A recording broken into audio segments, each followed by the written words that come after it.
Hello, welcome to Sagaanta Siyaasa-Dinagdee, which means the program of politics and economics. Today I'm going to send in English, and as you see, I have two guests. One of them is new on this, and the other one is repeatedly on this program, and you know him. The new guest is Dr. Hunde Torban, and my another guest, Dan Nabod, is very often on this program. The topic we are going to talk uh, on it today is the repeating famine catastrophe in Ethiopia. Is it human-made or natural catastrophe? This is the topic which I have today, and we are going to have different programs on this subject to briefly show that what is actually famine, why famine happened, and how many countries which faced with famine stopped famine, and then what are really the cause of famine. This is what we are going to discuss on it today, and let me show you some videos on this issue, because there is ongoing famine in Borana zone, and many peoples are dying in millions. They lost their cattle in millions, and it's very quiet internationally. There is no one is reporting, so we have to discuss on this media in order to show that the peoples are perishing. Ab galma diidaa jedhamu abbaa qeefii moonaa guddaa nu duubatti argitan kanaati. Seenaan moonaa kanaa duraan akkanan turre jedhan kosii guddaa garanatti argitan kana kosii loonii yookiin dikee loonii duraan asitti gadi har'a ture, har'a garuu waan biraatii jedhu. Seenaa garaa nama nyaatu wayii dubbatu. Namni na wajjin argitan kun lekkootu qaaliibanii jedhamu. Qe'een gara harka mirgaa kiyyatti argitan kun qe'ee isaaniiti. Looniin kanaan dura adda dureedhaa jedhan. Har'a hoo kosii isaanii durii ilaalte moona isaaniitu ejjitee daawwattee jettee ati addee sodaayyoo achi ejjitin bootta. duraan amma jiru reelloon sun Hin jiran tokkosa amma lafee isaanii amichi ichi atoo gartee iyyuu baqatam isin ati kun amma lafee isaanii garte gamis foora dhumanii. kalee akkam ture moonaan kun har'a akkamirra jiru? Moonaan kun hin durii loon guddootti itti gala. Loon moona tana gala durii gara 500 gaa. Guyeessaa faawwicha gargariyaa. Moona tana loon itti gala durii garte gara loon 400 fi 26 loon itti gala durii. Lafee isaanii amma icca atoo garte bitta atoo waan akkam seetam. Lafee loon keessanii ofirraa gadi guurtanii Yaalaa guuranii. loon 500 keessaa amma humtuu isinitti rafne? Waanni kuno laal waan acha jaajjasun laal. Moona ballo durii loon itti gala biyya sadii achi naqana. Waan biyya sadeen tokkotti achi keessa jaajja. Wanni dhibiin ammaan tan moonaan tamatiin garte tana garte akkasiin jirtu.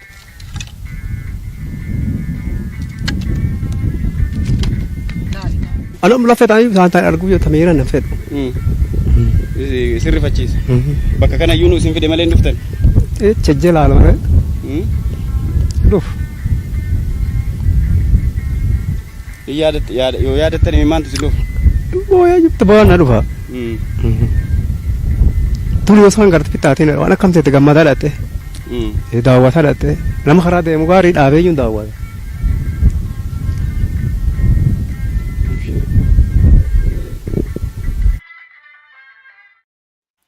Okay, let us go to our discuss. My guest is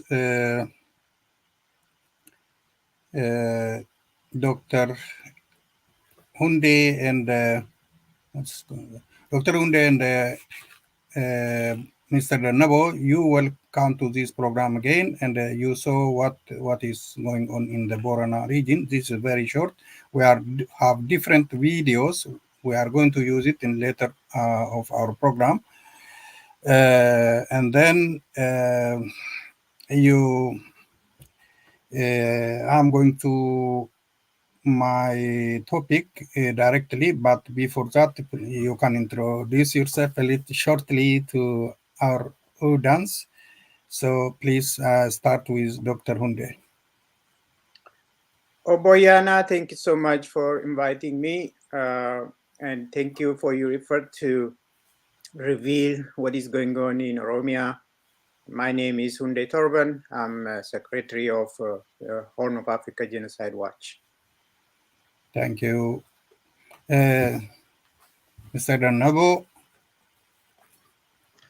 Thank you, Ayana, for having me on your program. And this is critical time. The things that we're going to talk about. It's a call on the global community. It's disaster that is unpacking, that's unfolding in Oromia. So yeah, thank you for having me. Thank you, both of you, too, that you are on this program to just try to explain what is going on and why this is happening from year to year in that particular country. So let me start as I do on to introduce a little bit about this. In Ethiopia, famine is accepted as a common, repetitive natural phenomenon that is unavoidable as a result of drought since 1535. Drought is the single explaining reasons used to confuse the world. The question is why drought is only the cause of hunger catastrophic in the Ethiopian empire. The hunger catastrophic was started in northern part of the country according to historical accounts. As I said, in 1535, first time it was recorded. Since then, the famine became a common repetitive phenomena in that country that perish the life of millions of people. And the last years, actually, famine is happening every year. Many people die. We remember the 1973-75 in northern part of that country in Wollo, and then in 1980s, even it came down to south part. Now, let me try to go to my question to you, and let us try to find out what is the reason. Is that actually natural catastrophe or is it a problem of policy? Let me start my question with Dr. Hunde. My question, can you tell to our audience what are the main cause of famine in general? Boyana, thank you so much for asking me that question again. Famine is, it can happen anywhere in the world, but there are so many different strategies to prevent hunger because these days we have different approach to prevent that kind of problem.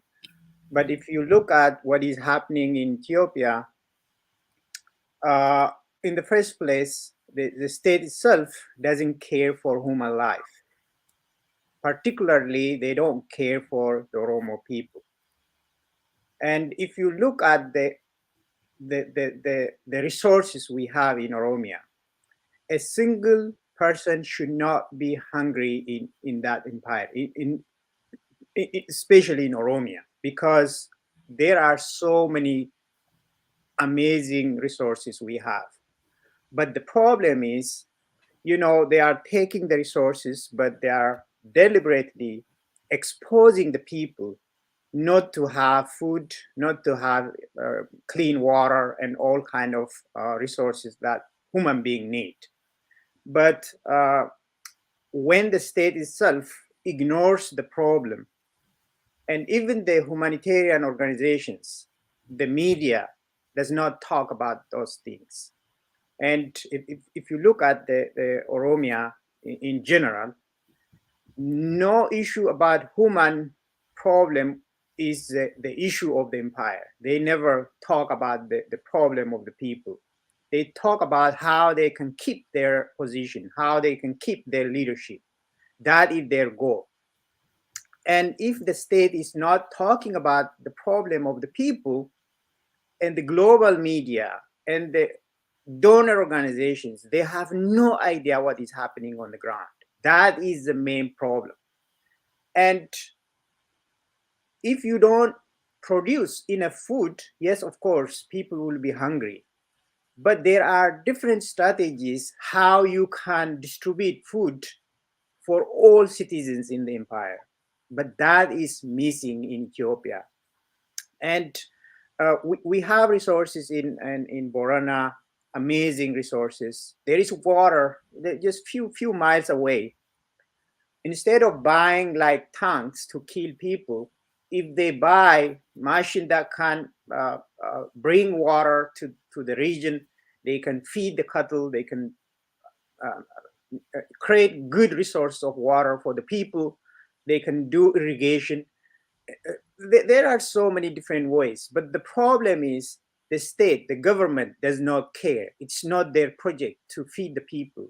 It's not their goal to save the lives. Their goal is just to terrorize people and stay on power. That is the catastrophic, vicious cycle of the empire. And not only that, if you look at Oromia in general, we have gold, we have different versions of grains, we have enough resources to feed even the entire Horn of Africa. Forget about the citizens of the empire. But there are looters who are taking the resources. Think about what happened like 2-3 years ago. The Sheikh Alamuddin, he was collecting gold and he accumulated wealth. Okay, he was detained in UK, Saudi Arabia, and he paid maybe, I don't know, around $6 billion or something like that. Those resources came from Oromia. You can imagine what $1 billion can do for the Borana people. It is politics, but the people are suffering because the Oromo people have no government who cares for the people. And the resources are going somewhere else. And the people are hungry. Well, nature sometimes brings good rain, sometimes it will be dry.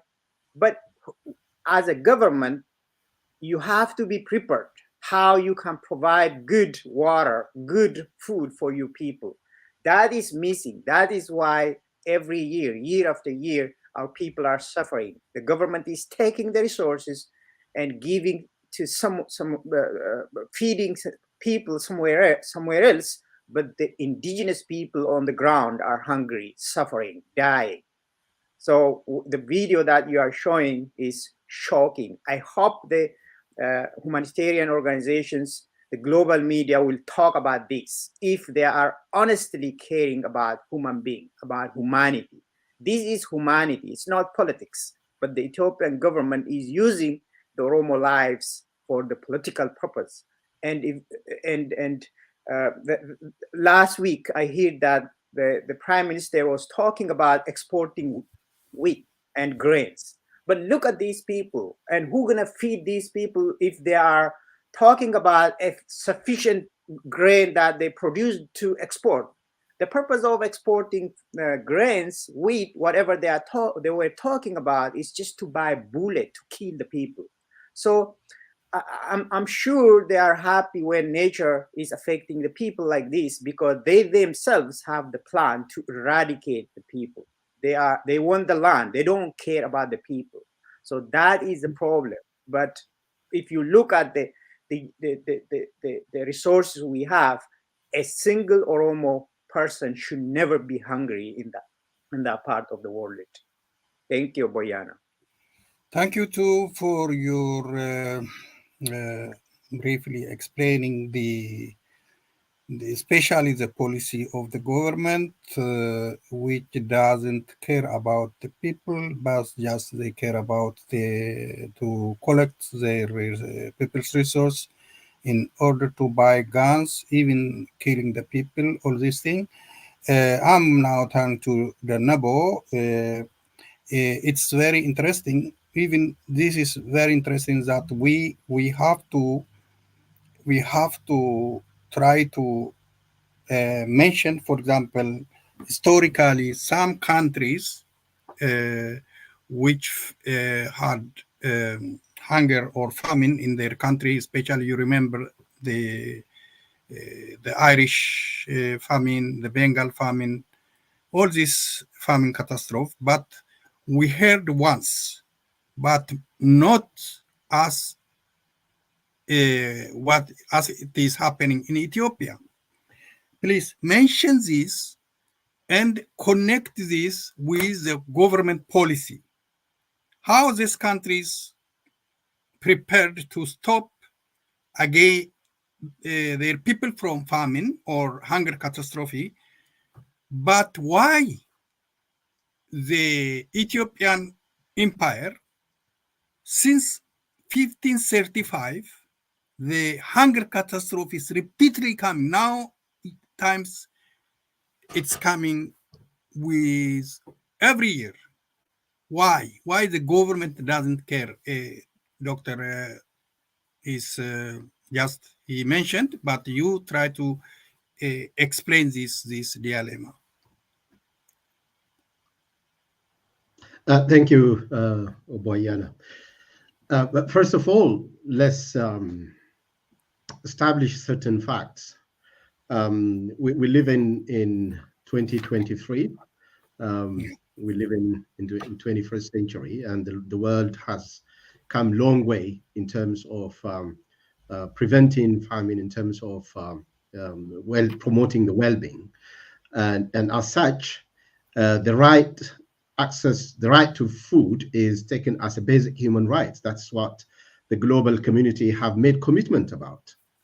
If you look at the 17 Sustainable Development Goals, the very first goal is no poverty, and the second one is zero hunger. The list could go on and on. This is how the global community have made commitment, and it is the reason why in the founding document of the international relationship, in the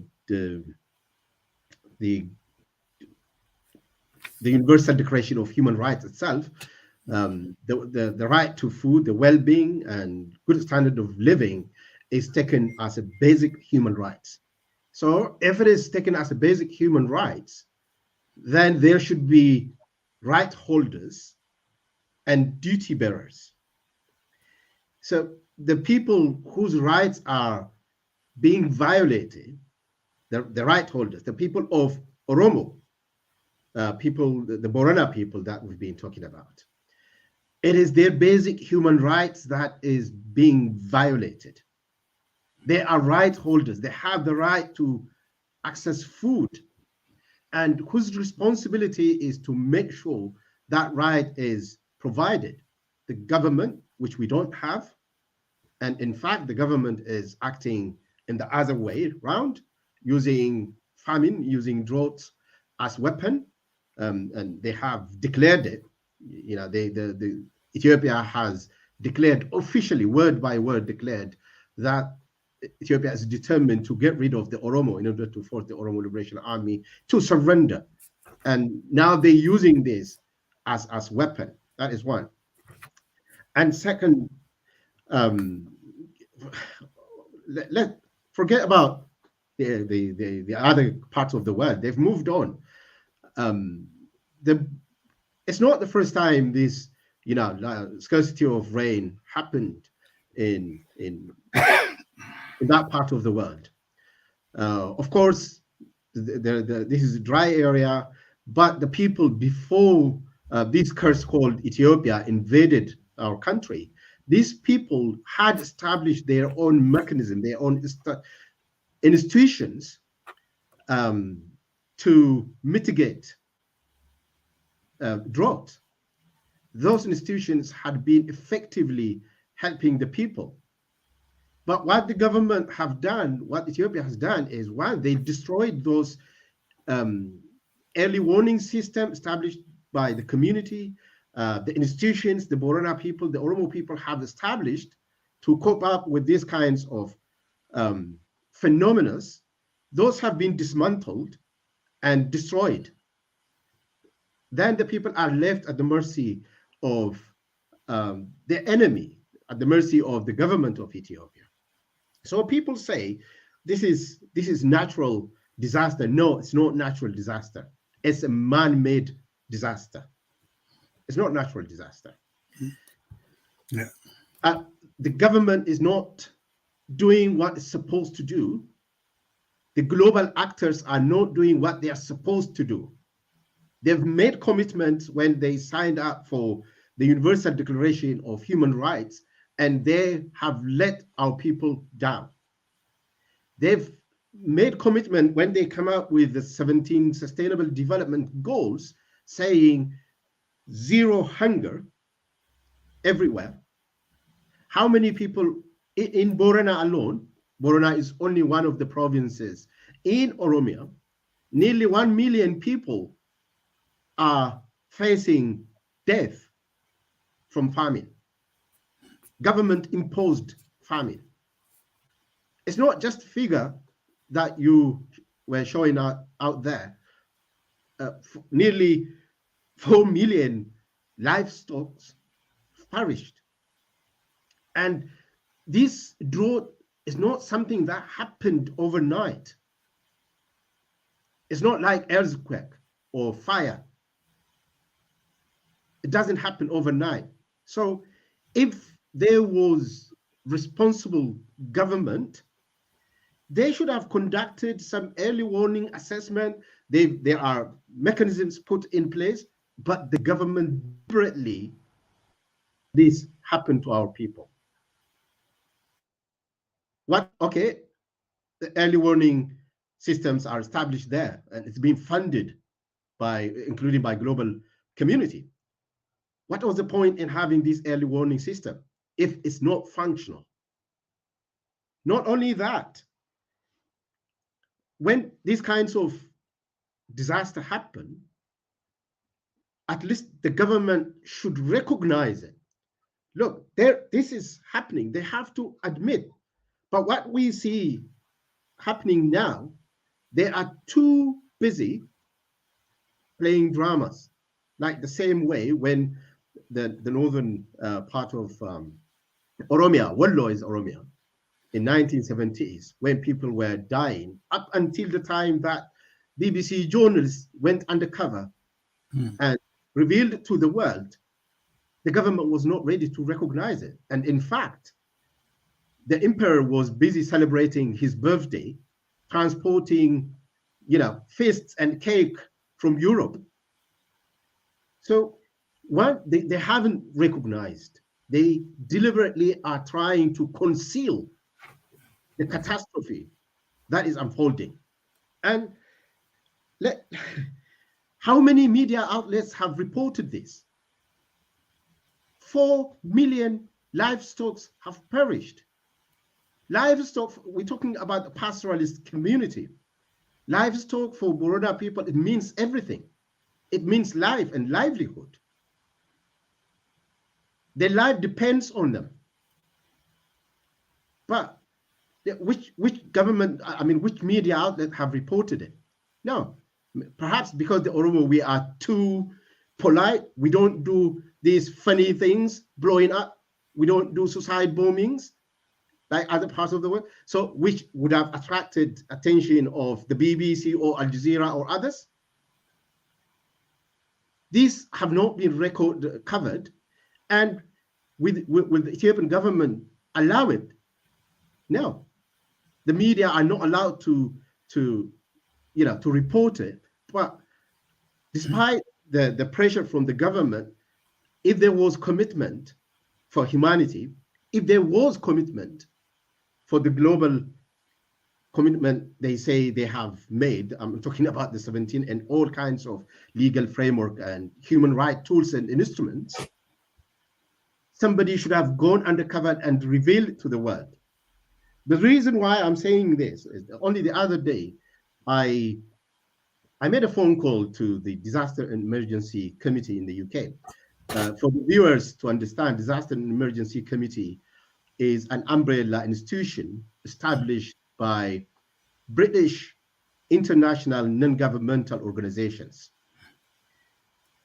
I contacted them because that's what they do. They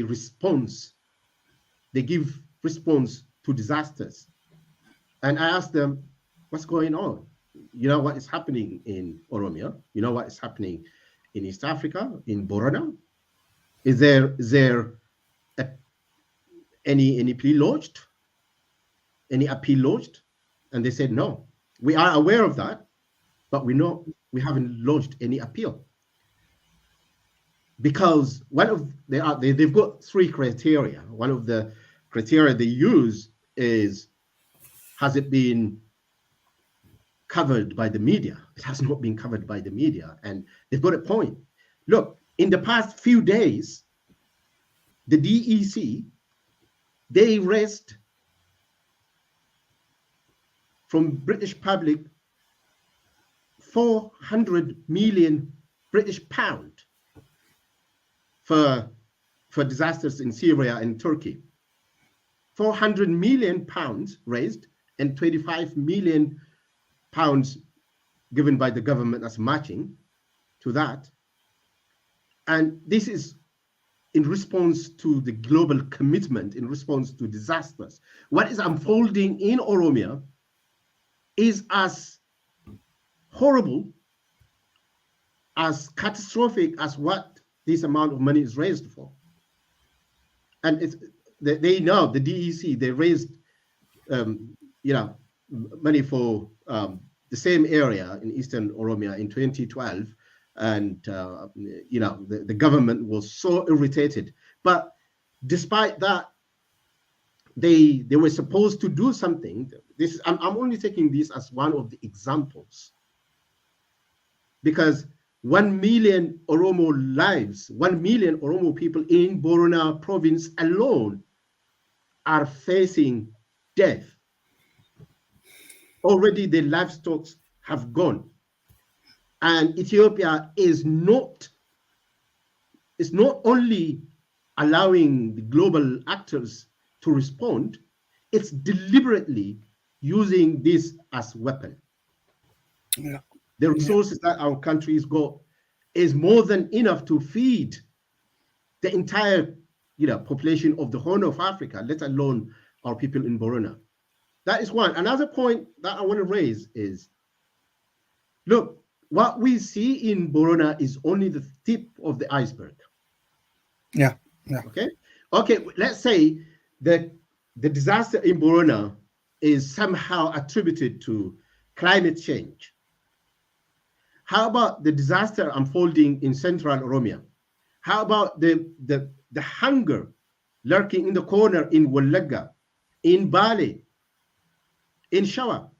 In Wolaga province, the farmers were not allowed to go out and do their farming activities, because if they did, the government soldiers will shoot them, accusing them of supporting the Oromo Liberation Army.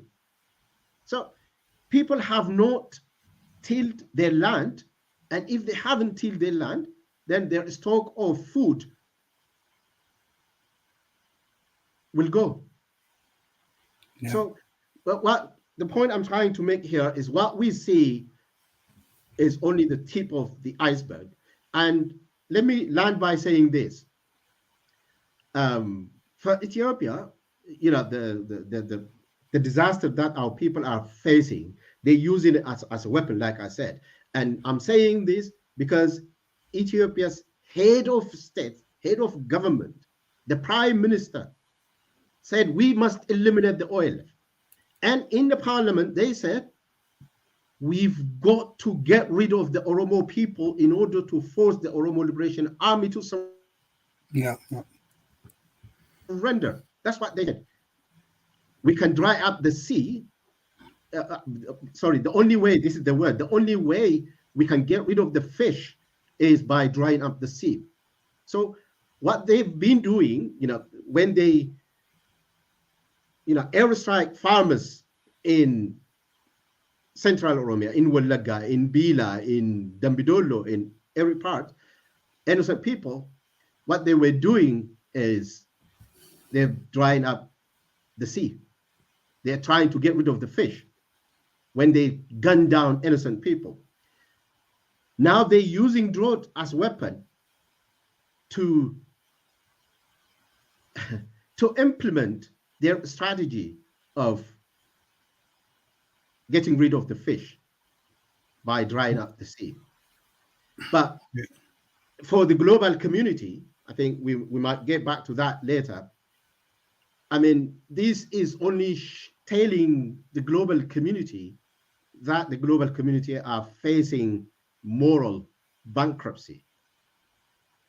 Yeah. Okay.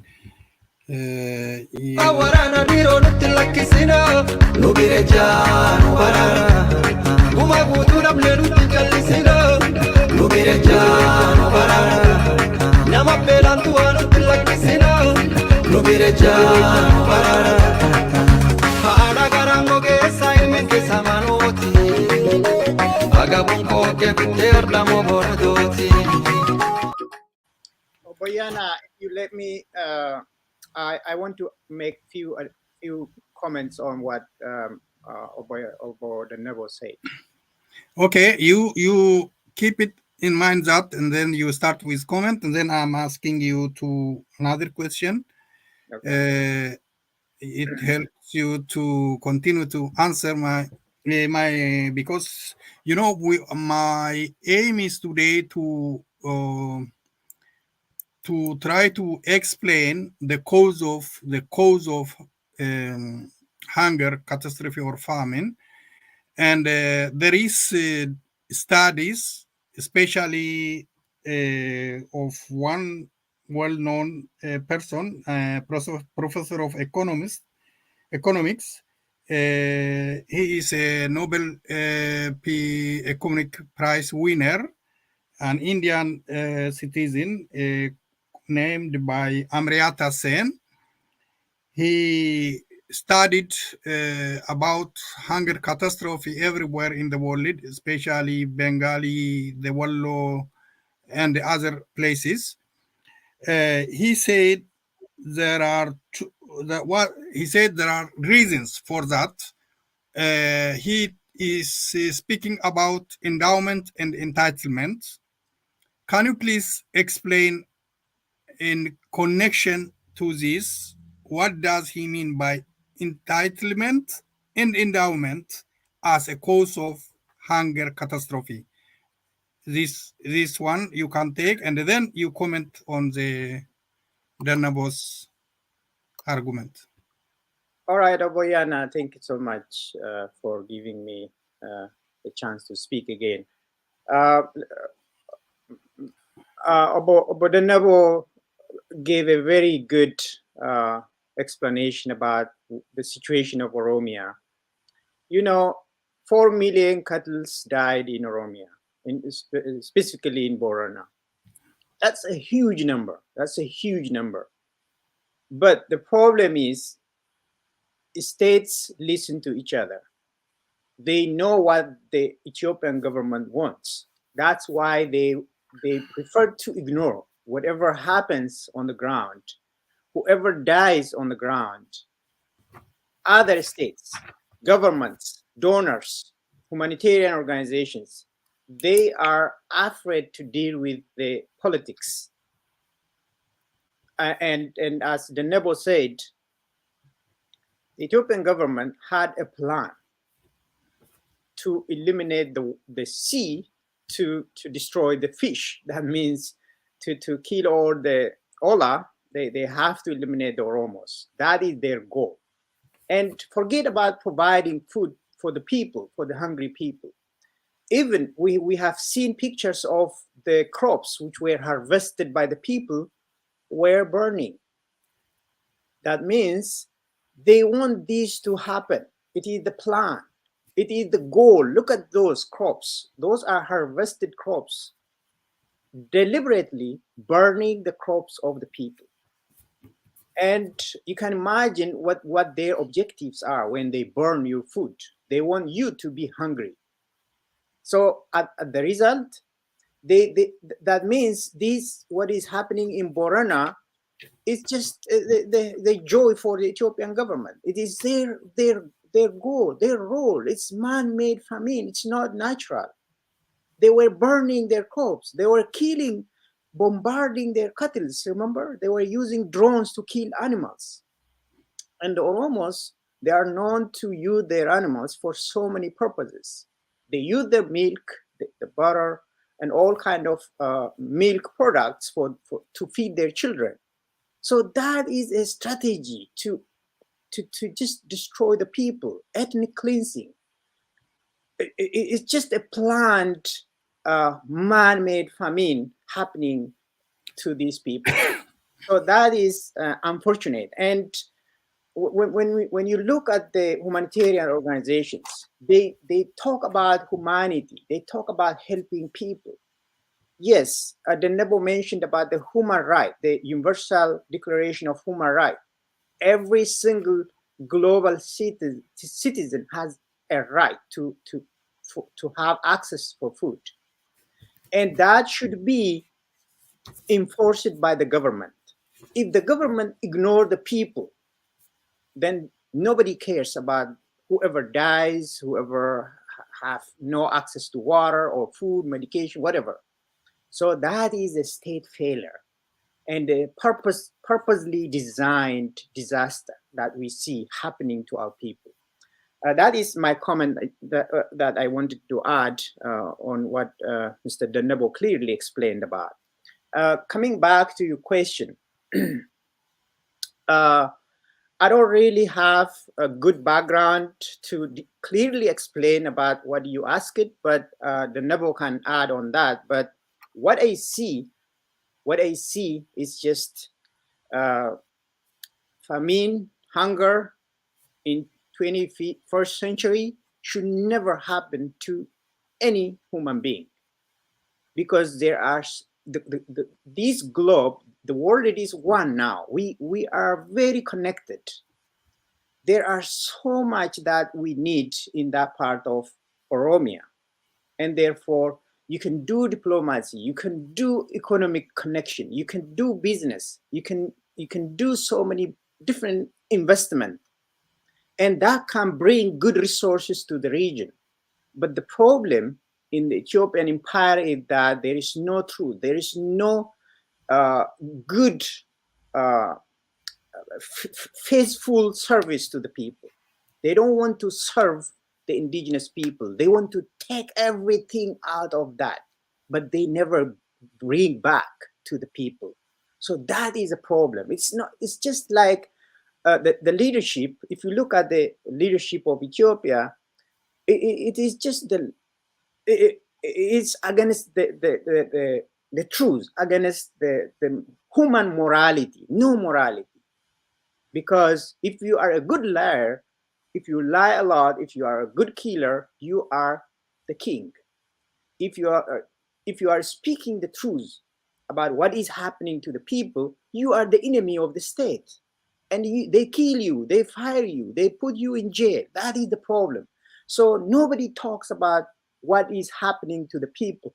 See, that is just I think what that question is referring to. Because you can you can just paralyze the society, the community, make them just like powerless, and then if you make them powerless, and if they are not able to feed themselves, and they have no way to say no to anything, so the government can come and do whatever they want. They can sell their land, they can take their minerals out of their land, and everything they want, they can do. That is what the Ethiopian government wants. And that's why they don't care about it. They don't talk about it. And the media does not talk about it. And the humanitarian organizations who are supposed to help people don't hear about it. And that is the problem we have in Rome. Thank you, Oyana. Thank you, Doctor. As you said, Honorable might add, I'm trying to take two of his main arguments why there is hunger catastrophe. The first one is he is defining the so-called endowment, and then he said there is entitlement. He defines endowment as if you are a rich man, if you have property, if you have money, if you are even now our people, they had a lot of cows. The one, for example, he showed us the cows with how many, he said about almost 400 something, 26 or like that. He had, and all are perished. You know, he's not very poor, but now he's dying. His family may be going to die. The second one is entitlement. Entitlement means, as Mariata said, he talk about markets, buying things from the market. He's talking about in general infrastructure. You know, if you produce, for example, there are a lot of food items somewhere in Oromia. If there is a government, if people have money in Borana, they can transport it so easily to the market and then sell on the market, so the people, they can get money. This is what I want you explain very on this you know on this question.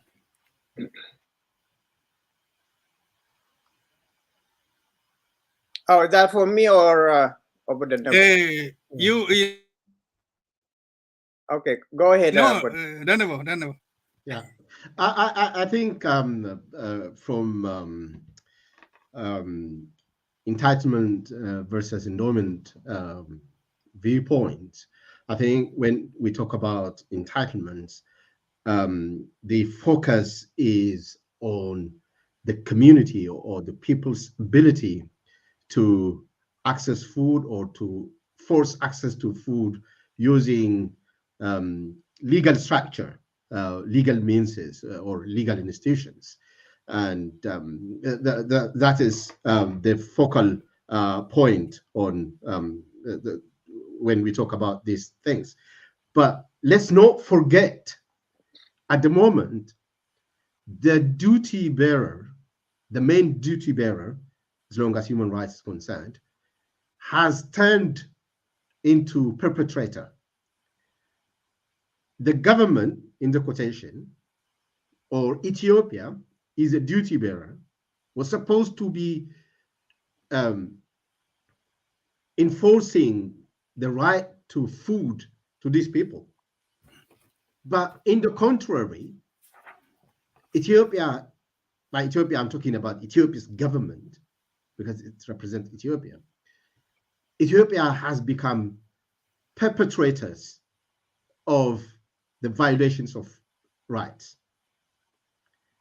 For the reasons I mentioned, I explained earlier, they're not only discharging, not discharging their duties, they are, using the chance to advance their evil agenda, their evil program, their evil strategy, the strategy of getting rid of the Oromo in order to force the opposition to surrender. I mean, this is not the first time, mind you.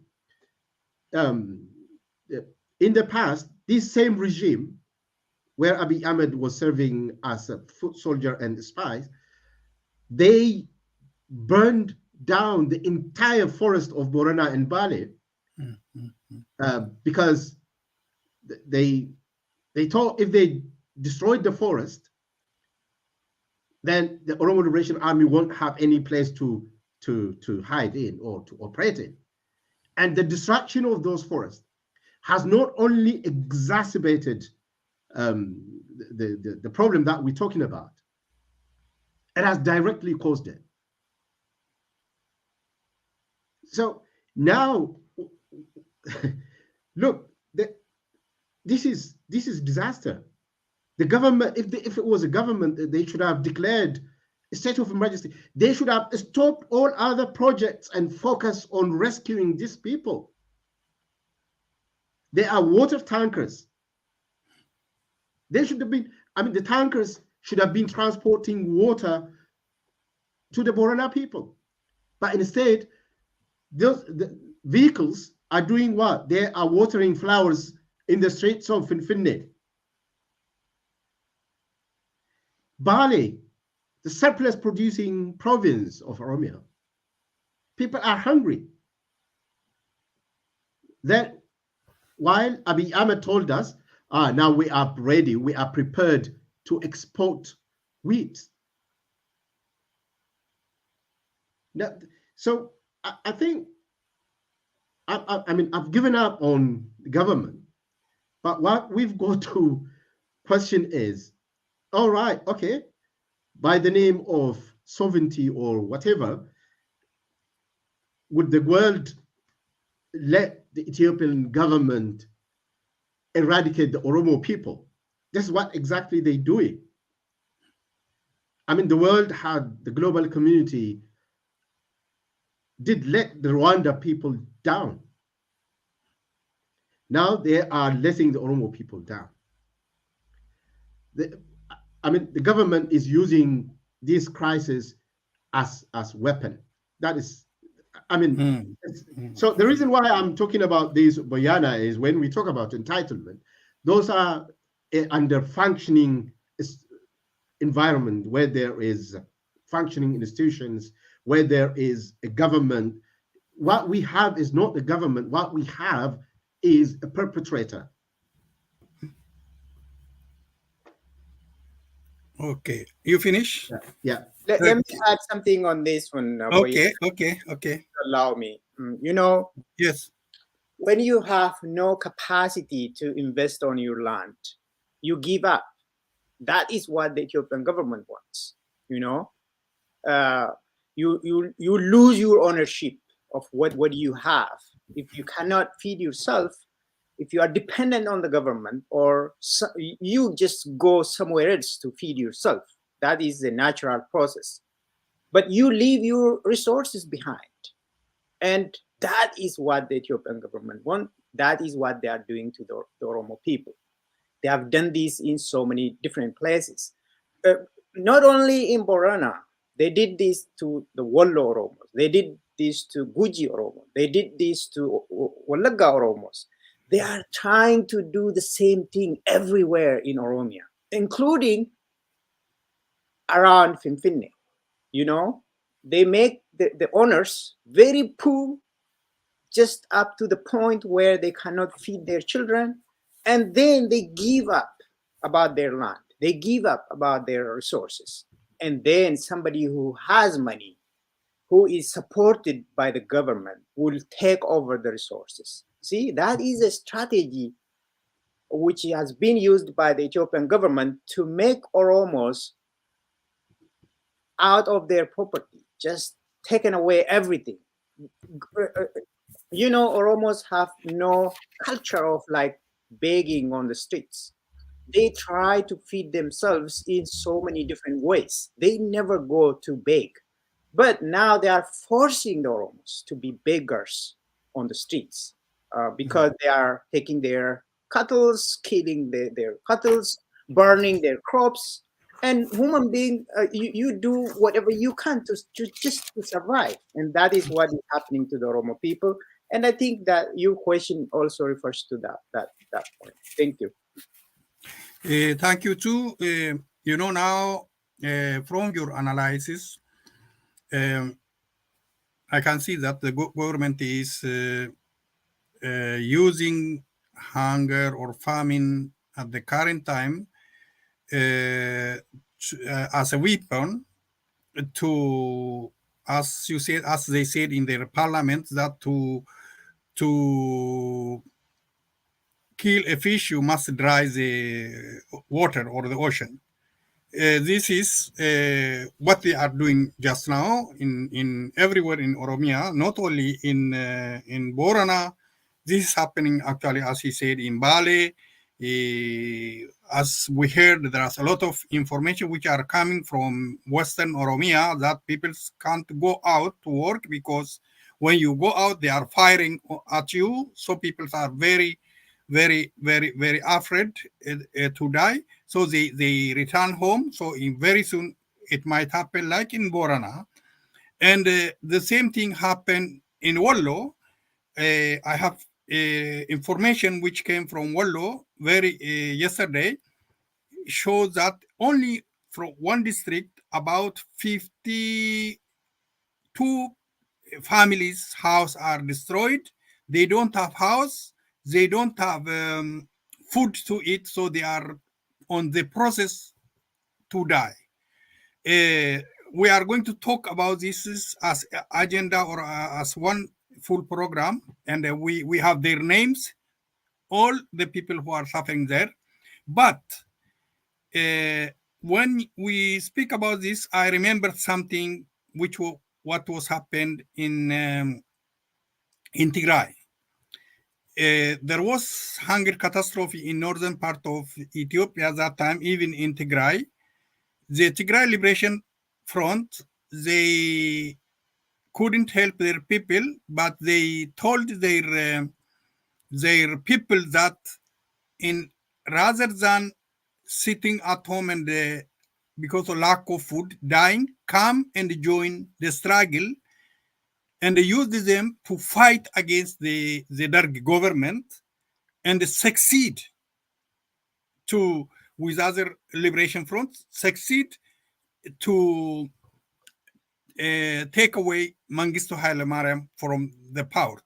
So the Oromo people, what you guys are going to advise the Oromo people, instead of dying with hunger catastrophe at home, what they must do to remove this fascistic government which is using hunger or famine as a weapon to eradicate the Oromo people from the earth. This is the question is to starting with, I think, Denabo. Yeah? Denabo. I think the Oromo are not the only stakeholders in this crisis, in these crimes. What is happening in Borona is crime against humanity. And these crimes are perpetrated by Ethiopia, and the crimes are perpetrated not only against the Oromo, the crimes are perpetrated against the entire global community, because it is violating every commitment that the global community have made for themselves. I'm talking about Universal Declaration of Human Rights, Article 25. I'm talking about the UN Convention on Rights of Children, Article 27. I'm talking about the Global Sustainable Development Goal, the 17 development goals. The first one, no poverty. Okay, the global community, you have made, I'm talking to the global community, you have made commitment to eradicate poverty, but Ethiopia is using poverty as a weapon, expanding poverty. Goal number 2, eradicate hunger. Well, this is clearly, it explains itself. What Ethiopia is doing is expand hunger. Climate action. They've said we take action on climate. It's the climate issue that is also an element there. They say, oh, the goal number 15, they say we preserve life on land. When the life, it's not only the livestock that are dying in Borona, we have seen zebras dying. We've seen all kinds of wildlife that the Borana people have looked after through their own traditional institutions are perishing. So the Ethiopia is perpetrating crimes against the Oromo, and these crimes are perpetrated not only against the Oromo, these are the crimes perpetrated against every state, against every nation that is signatory to these global commitments. And like I said earlier, this is time when the global community have to question and ask themselves, are we facing, moral bankruptcy? Yeah. The global community are responding to other disasters. The government, but why can the global community afford to remain silent, turn deaf ear, turn blind eyes to our people perishing just because the Ethiopian government wouldn't allow them to? If this happened in Europe, we would see not only interventions in terms of humanitarian, we would see boots on the ground. So I think it's incumbent on all actors to make interventions to stop this disaster. So that is one. And as for the Oromo, I mean, we have to, for those of us, the Oromo in Oromia, they are stifled. They cannot speak. They cannot talk. And our young people, half of them are in prisons, in concentration camps. Others are fed up with the system, and they have taken a gun to get rid of, these problems.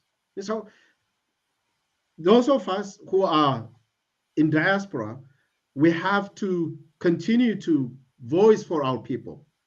We have to continue to knock at the doors of the politicians. We have to speak to our MPs, wherever we are, or senators, whichever country we are. That is one. And the other thing that we have to continue to do is, there are two things that we must do. The first category of things we've got to do is a kind of life-saving action. There are initiatives here and there in different parts of the world. People are raising money. It's a drop in the ocean compared to the scale and the magnitude of the problem. Yeah, we have to continue to do that with great care, with great sense of responsibility. And the other humanitarian organizations should also be requested and discharge their duties. It's not we're not asking them to do favor to anybody. They have to discharge their duties, if that is what they say. And in fact, they are duty bearers, and as far as the human rights are concerned, and the advocacy activities need to be carried out. These are life-saving or emergency activities.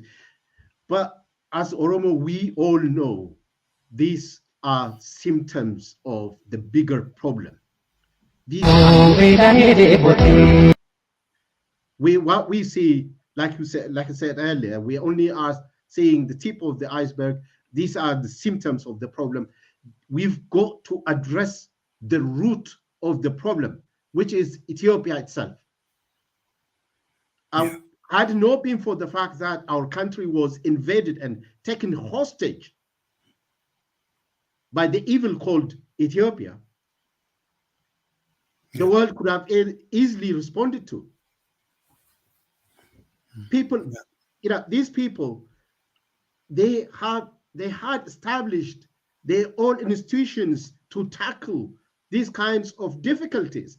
Those institutions are destroyed by Ethiopia and replaced by transplanted feudal system which is only exacerbating the problem. And let's not forget, Ethiopia is doing what they said they would do, what they told us in televised speech, what they declared to the world. We will get rid of the Oromo. So when they attack children with drone attack, airstrikes, they are trying to get rid of the fish. Now they are using hunger as a weapon. They have banned media to go there and expose it to the world. So that is what we've got to understand and act upon. And so let me stop it there. I think I'm going a bit emotional. Yes, our time is now almost out, so I'm going to ask very last question to Dr. Unde. And you make it very short, please. And just I want that you add some things which Danabo didn't mention, because, for example, now this is only not talking about the Ethiopian politics, which wants the Oromo peoples perish from the globe, and then they can take their resources or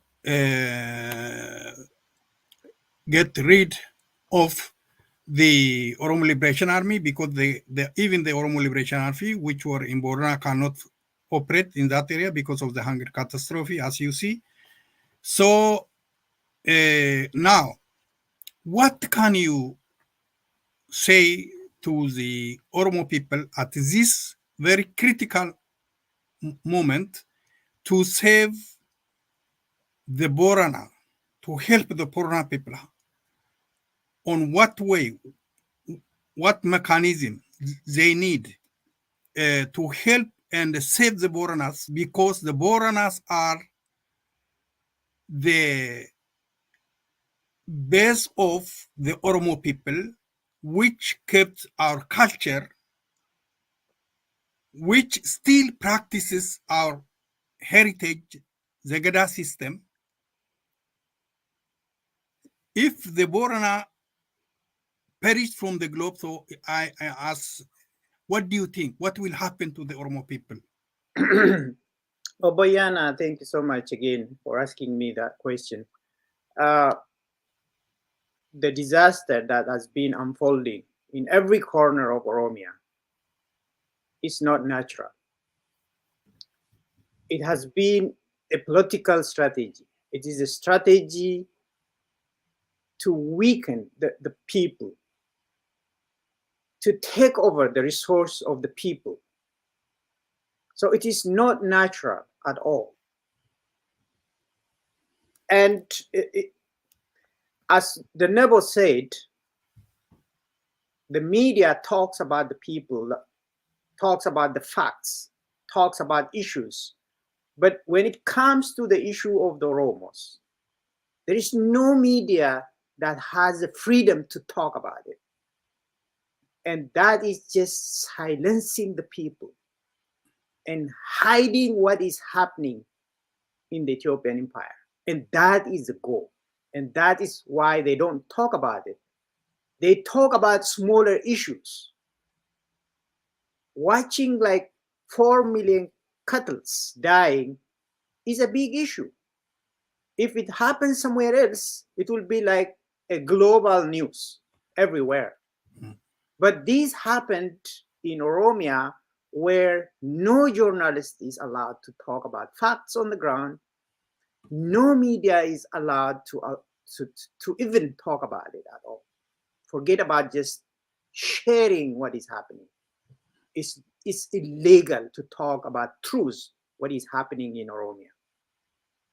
And they have achieved the goal of killing the people to win the war with OLA. If the people are not there, OLA has no food to eat, and that is their goal. They just kill the people to make OLA powerless. That is their goal. Because if they face directly with OLA, they cannot win. They just lose. They give up. They give their guns to OLA. OLA is collecting guns, all kind of bullets, ammunitions, every resource that they take with them to kill OLA, they give to OLA. That most of them will die. And in order to win, their target is the people. That is what they did in Guji. That is what they did in Wollo. That is what they have been doing in Borana. That is what they are doing in Wolaga. So the famine in Oromia is a man-made political strategy. So I just want the global donors and governments, especially the US government, the UK, Norwegian government, the Germany's, these governments have no direct interest to like invest, make like have agricultural land or whatever. So they have to save the people. If they are really about humanity, they should support the Oromos who are perishing on their land. But other states like China, Saudi Arabia, and Turkey, these are looking for land where they can cultivate the land and take the resources for their people. They have gold in Oromia. They have like economic interest in the region. So they support the state. They support the terrorist Ethiopian government. But those governments who are really talking about humanity, human rights, they have to support, because this is the politics. It is the strategy, the tool that the Abiy government and his supporters are using to incapacitate and perish and kill everybody so that they can have access to the people's resources. And as to the Oromos, in every part of the world, if you have enough, support your people. This is a blessing to help those who don't have enough. So while you people are dying, you don't have to stay away or just ignore this big issue that is happening to millions of people in Oromia. Help them. We have to help each other, and we have to rescue the dying people. And generally, the Oromos should think. The Oromos have never had a government that cares for them.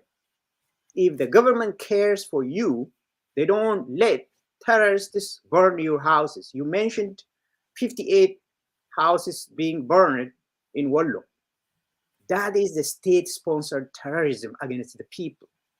They want to repeat what is happening in Borana. We are crying what is happening to the Borana people. They are trying to make another catastrophic famine in Wollo, Wolaga, Guji, everywhere in Oromia, because it is a tool that they are using to win the Oromo Liberation Army. And that's what I want to say. You don't have government who cares for you, who can protect you. You just protect yourself, because you don't have to die just without doing anything. You have to group yourself, prepare yourself, and support your OLA. And wherever you are, you have to fight so that you can survive, because your resources are taken away and you people are dying. And the only way you can prevent this is just by defending yourself. It is a human right. It is a universal right to protect yourself. On your land, you should be able to protect your land, protect your people, protect your children. And nobody have the right to question self-defense. In US, if somebody comes to your house to kill you, if you kill before he kills you, you are free. And there are so many versions of terrorists coming to Oromia to kill the Oromo people.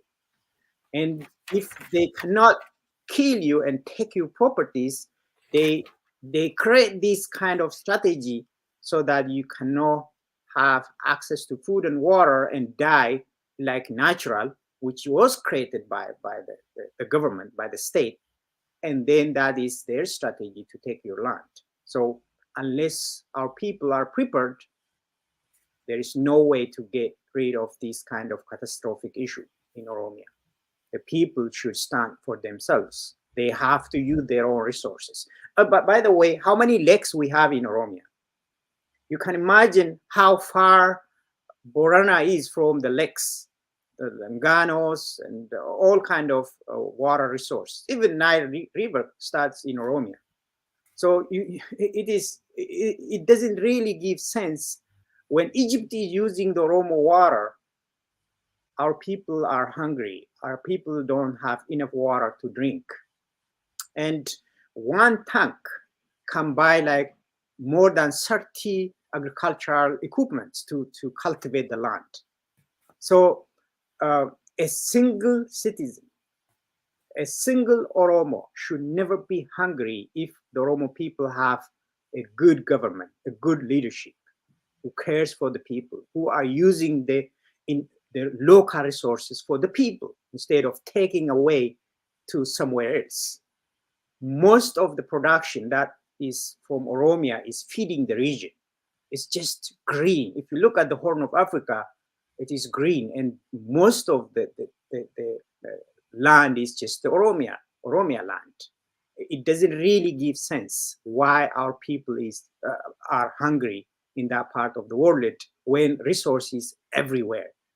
But the enemy of the people are taking the resources, building somewhere else in Europe, in USA, and different parts of Asia. They take the resources away.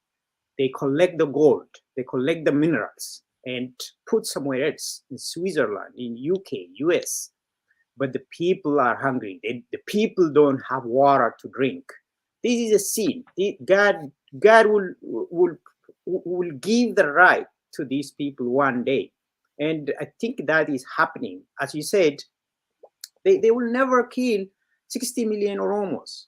At some point, the people will stand for themselves and defend themselves, and then they will liberate their land and they will have access to their resources. That can happen.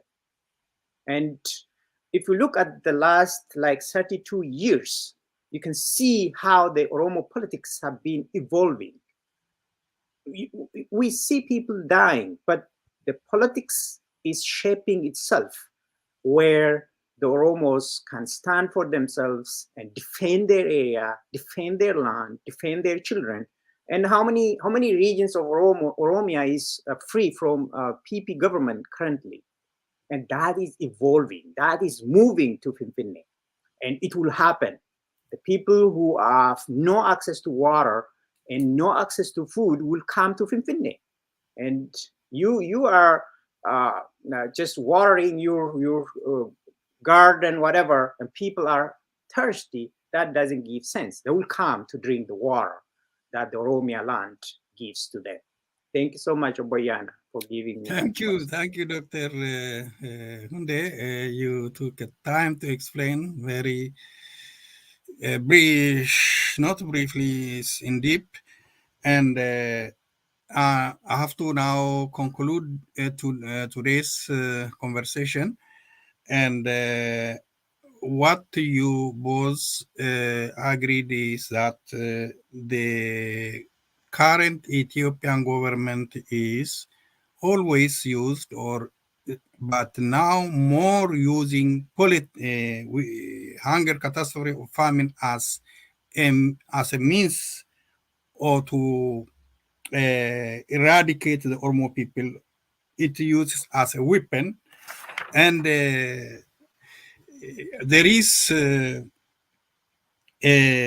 are a lot of Oromo people or millions of Oromo people who are living on that area, and they have access to the resources at different places, but because of there is no good governance, there is no good entitlement, so people cannot take their resources to Borana or other hunger affected areas to supply on the market even to buy because people are dying.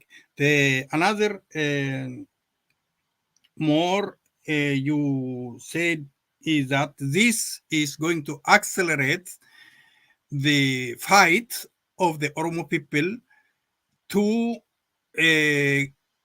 be free from all this oppression, and then they are going to have their own government, which is going to plan how to use the resources of the Oromia, even to plan the drought or other things in order to supply necessity for the dry affected areas. That is very possible. The world did it, not Oromos. There is no reason why Oromos cannot do. Another thing you took up is to humanitarian organizations in the world. Please, you have, according to the Declaration of Human Rights, zero hunger and eradicate poverty.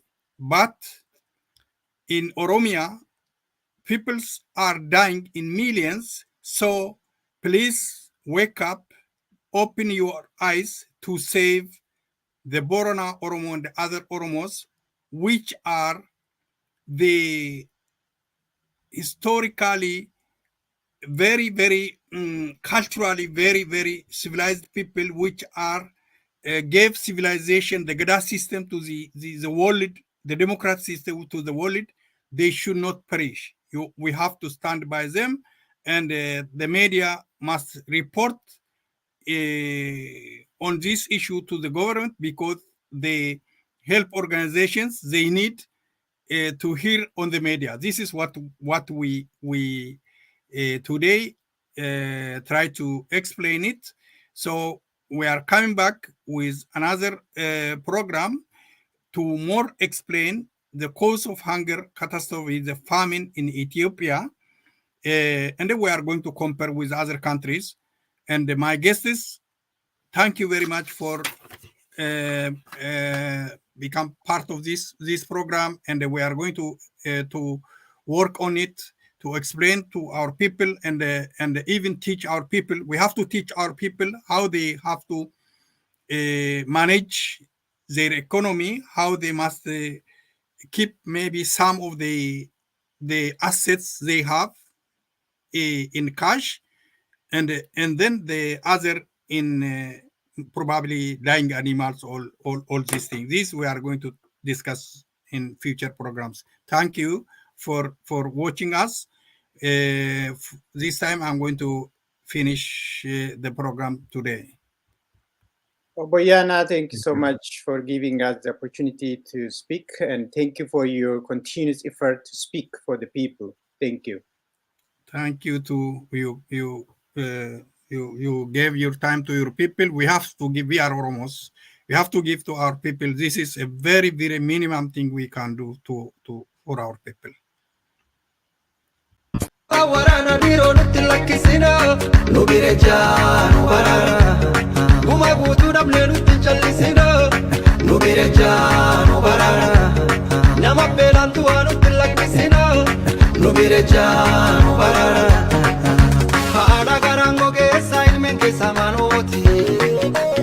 Agabun ko ke bitter damo bordoti I want to walla der kamara teta Unatiyan ultati da bere manta Warani lanar kanta de ufirando Lakabatena nejite hidali do Baragan dade da fata kharambe Atola fanin bade de bungaka Ijolle filmole kaena egata Yo ali tingali chuftino jipata Manta Rafiki atakatu narkabatteho Gale bona jabtu tanna lafifteho Dure sabadi pagarana balladde Sittu da feda kabada fina birmatte Biyen borana gabbatu umamanu wachuf kabetu Sabetu bubajira